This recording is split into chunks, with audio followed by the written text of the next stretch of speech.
یہ میں نے چھپائے ہوئے ہیں فون، اب یہاں سے ایک نکالا میں نے اور یہ رکھا، پھر ایک اور نکالا اور یہ رکھا، اور نہیں نکالے میں نے۔ اب میں کہوں گا وَهُوَ الْأَوَّلُ کہ پہلے یہ نکالا، وَالْآخِرُ پھر یہ نکالا، اور پھر کیا کہا؟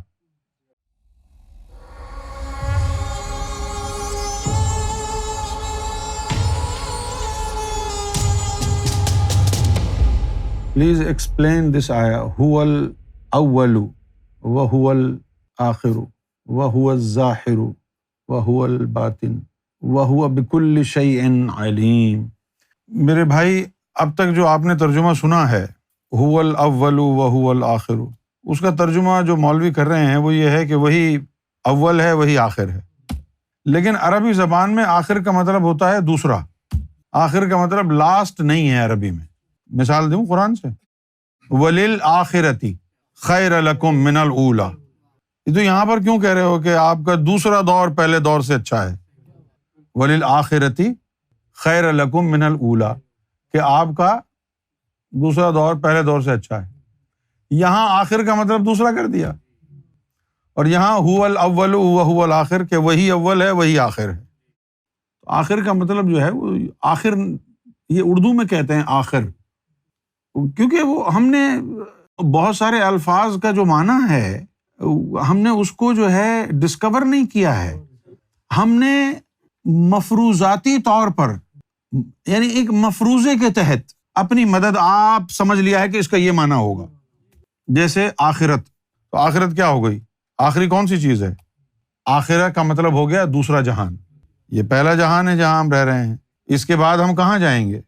جب ہم سب یہاں سے کوچ کریں گے، یہ زمین ختم ہو جائے گی، قیامت بپا ہو جائے گی، تو پھر اب ہم نے کہاں جانا ہے؟ آخرہ، دوسرے مقام پر۔ وہ دوسرا مقام کیا ہے؟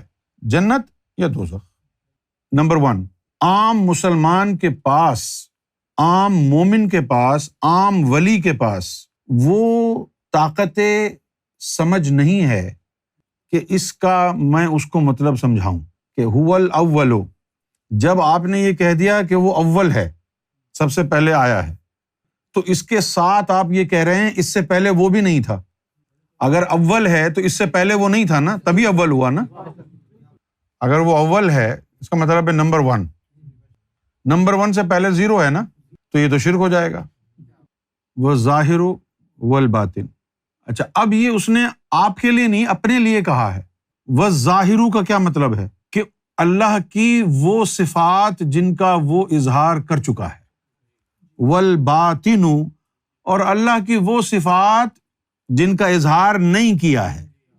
معلوم یہ ہوا کہ یہ نہ سمجھ بیٹھنا کہ اللہ نے اپنی شخصیت کو، اس کے تمام گوشہ ہائے دقیق اس نے اپنی مخلوق پر منکشف و منتشر کر دیے ہوں، نہ اس نے اپنے تمام گوشہ ہائے راز اپنی مخلوق پر منکشف و منتشر کیے ہیں، اور نہ ہی مخلوق اس کی متحمل ہو سکتی ہے کہ اللہ رب العزت کی تمام صفات کا اظہار دیکھ لے۔ لہٰذا ایک پروپورشن کے تحت مخلوق کی ضرورت کے مطابق in accordance with the necessities of the creation وہ اظہار کرے گا کہ بھائی اتنا اظہار مخلوق کے لیے کافی ہے، اس سے زیادہ نہیں۔ تو والظاہر جو صفات جن کا اظہار کر دیا وہ ظاہر ہو گیا۔ اچھا اب کتنا کیا ہے؟ جتنی مخلوق کو ضرورت ہے، جن جن صفات کی۔ والباطن، اب والباطن کا مطلب تو یہ ہو گیا بہت ساری صفات ایسی ہیں جن کا اظہار نہیں ہوا، اب ہمیں پتہ ہی نہیں ہے کہ وہ صفات کون سی ہیں، کیونکہ اظہار ہی نہیں ہوا تو پتہ کیسے چلے گا؟ اور اس کا تخمینہ لگانا ممکن نہیں ہے کہ اس کی کتنی صفات ایسی ہیں جن کا اظہار نہیں ہوا ہے۔ اگر آپ اس کی صفات کا تخمینہ لگانے کے قابل ہو جائیں تو پھر اس کی خدائی ختم ہو جائے گی، تو یہ ممکن نہیں ہے کہ آپ اس کی صفات کا تخمینہ لگا سکیں۔ تخمینہ بولتے ہیں کیلکولیشن کو۔ لہٰذا اب جو آپ نے اب مجھ سے یہ مطلب سمجھ لیا، اب اگلی چیز سمجھ میں آئے گی، وَهُوَ بِكُلِّ شَيْءٍ عَلِيمٌ، صرف وہی ہے جو سب کچھ جانتا ہے، تم نہیں۔ تمہارے لیے حقیقت کیا ہے کہ کچھ ظاہر ہے اور کچھ میرا باطن ہے، صرف وہ ہے جو سب کچھ جانتا ہے، کوئی اور نہیں۔ کچھ اور بھی کہوں؟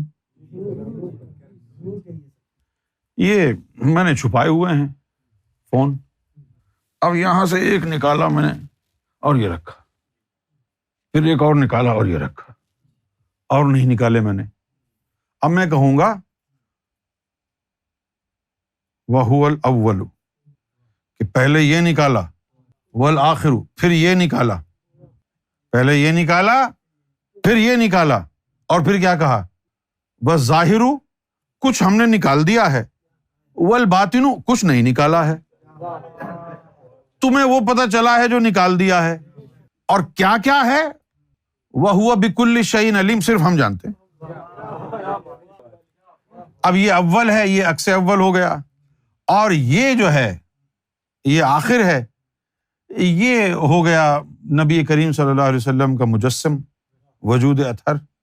تو یہ اول و آخر ہیں، اور یہ اول و آخر دونوں چیزیں حضور کی ذات میں آ گئیں. تو محمد رسول اللہ ہی سب کچھ ہیں. زمین پر اگر خدا آیا ہے تو محمد کے بھیس میں صلی اللہ علیہ وسلم.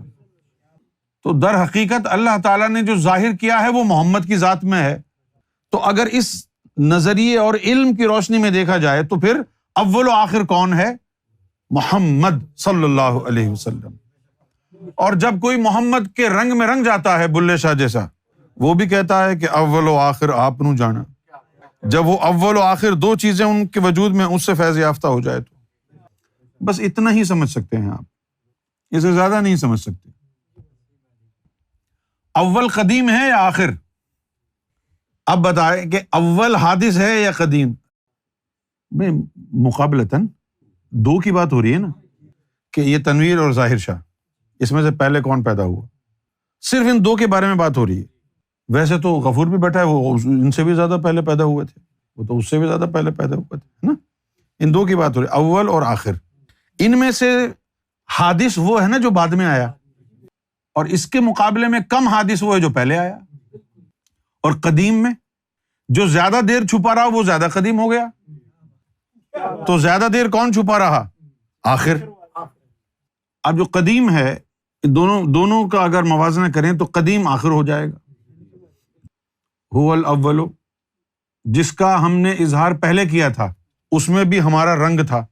والآخر اور جو اس کے بعد جو ہم نے اپنی ذات کو مشتہر کیا تھا اپنے جلوے کو، وہ اس میں بھی ہمارا ہی رنگ تھا. تو معلوم یہ ہوا کہ کچھ اول کے شیدائی ہوئے، کچھ آخر کے شیدائی ہوئے. شدتوں کا فرق ہو گیا.